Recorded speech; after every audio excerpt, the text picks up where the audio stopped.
Savez-vous quelle est la différence entre un esprit héroïque et un esprit divin dans l'univers de Fate? Imaginez un homme ou une femme dont les exploits sont si grands que l'histoire refuse de les oublier. C'est ce qu'on appelle un esprit héroïque. Qu'il s'agisse d'Arthurian Pendragon ou de Richard Ier, ce sont avant tout des humains qui, par leur volonté, ont marqué le trône des héros.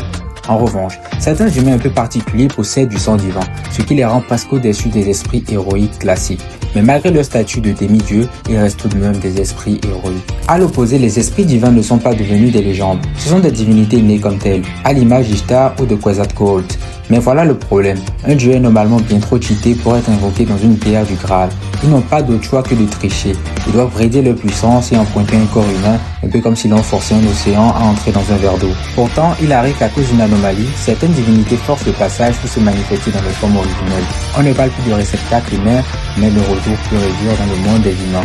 C'est l'exemple de Tiamat dans Fate Grand Order qui se réveille parce que l'humanité est sur le point de s'éteindre et que les lois de la réalité ne tiennent plus.